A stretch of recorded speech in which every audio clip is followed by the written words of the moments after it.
Olá, pessoal! Hoje nós vamos falar sobre a teoria da burocracia. Vamos lá?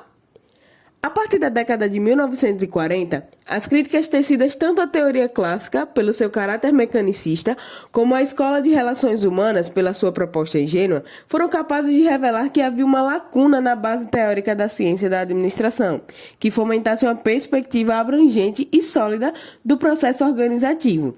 Base essa que deveria servir de orientação para as atividades dos administradores. Alguns pesquisadores e estudiosos foram buscar inspiração para o estabelecimento de uma nova teoria da organização nas propostas do economista e sociólogo alemão Max Weber. Advém daí a teoria da burocracia.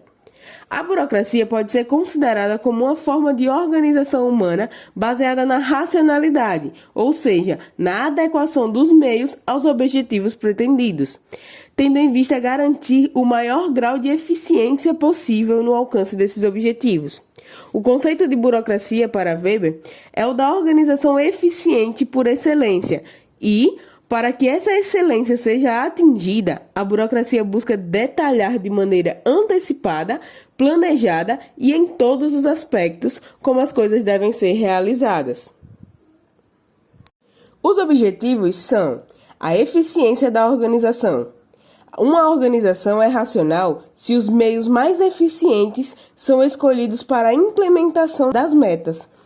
A racionalidade funcional é atingida pela elaboração, baseada no conhecimento científico de regras que servem para dirigir, partindo de cima, todo o comportamento de encontro à eficiência.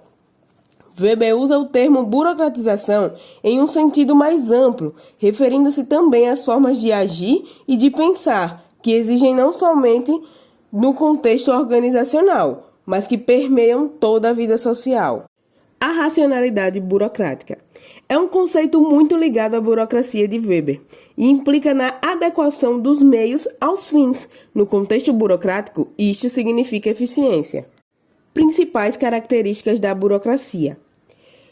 Segundo Weber, a teoria da burocracia tem algumas características específicas. De acordo com o livro Introdução da Teoria da Administração, de Dalberto Chiavenato, essas características são: caráter legal de normas e regulamentos. O caráter legal é a criação de normas e regulamentos por escrito a fim de definir como a burocracia deverá agir, impondo a disciplina. Caráter formal das comunicações. O caráter formal é comunicação feita pela escrita a fim de evitar múltiplas interpretações em ações e procedimentos. Caráter racional e divisão de trabalho. O caráter racional trabalha com a sistemática de divisão do trabalho para obter a eficiência dentro das organizações, ou seja, a divisão do trabalho divide o poder dentro da organização. Impessoalidade nas relações.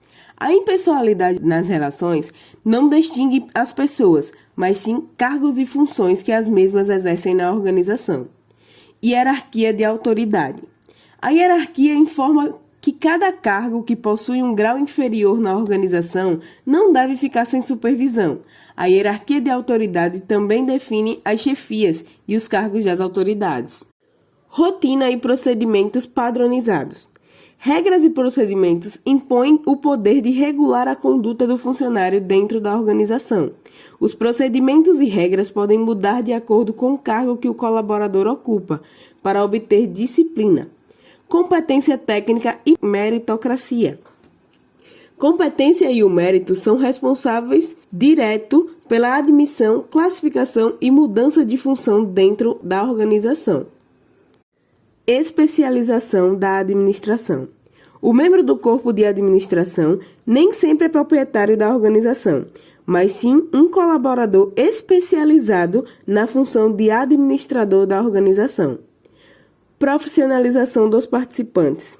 Os colaboradores de uma organização são profissionais, pois se encaixam em diversos fatores como especialistas de um cargo. Completa previsibilidade do funcionamento. Consequência do uso da teoria de Max Weber foi a antecipação das tarefas e a previsibilidade das atividades estabelecidas em normas e regulamentos. Consequências previstas. Previsibilidade do comportamento humano e padronização do desempenho dos participantes. Disfunções da burocracia. Na burocracia, existem dois tipos de consequências, as previstas e as imprevistas. Estas últimas foram designadas de disfunções burocráticas, isto é, imperfeições decorrentes do funcionamento da burocracia, e tem-se a imprevisibilidade do funcionamento. Internalização das normas, excesso de formalismo e papelório, resistência a mudanças, dificuldade na tomada rápida de decisão, despersonalização do relacionamento, categorização das decisões, superconformidade, exibição de sinais de autoridade e dificuldades com clientes. Weber, citado por Chavenato, considera a burocracia como a forma mais eficiente e racional para atingir os objetivos organizacionais.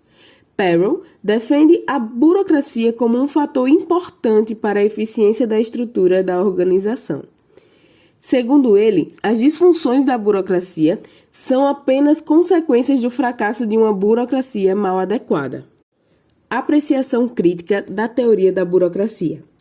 Assim como as demais teorias até agora apresentadas, a teoria da burocracia também é passível de imperfeições, não em relação ao seu funcionamento prático, propriamente dito, mas em relação à fundamentação teórica que carrega, pois existem imperfeições conceituais que não precisam ser testadas para saber que limitam as ações dos trabalhadores de uma forma geral. Tem-se que as principais críticas a essa linha teórica são o excessivo racionalismo, o mecanismo e as limitações da teoria clássica, o conservantismo, abordagem de sistema fechado, abordagem descritiva e explicativa. Considerações finais. Conclui-se que Max Weber teve uma contribuição de extrema importância para o desenvolvimento da matéria de administração e para a organização das empresas e instituições que encontramos nos dias atuais. Weber encontrou problemas nos processos de organização das empresas e, com seu pensamento visionário, contribuiu com as mesmas, fornecendo seu conhecimento avançado. É isso aí, pessoal. Até a próxima!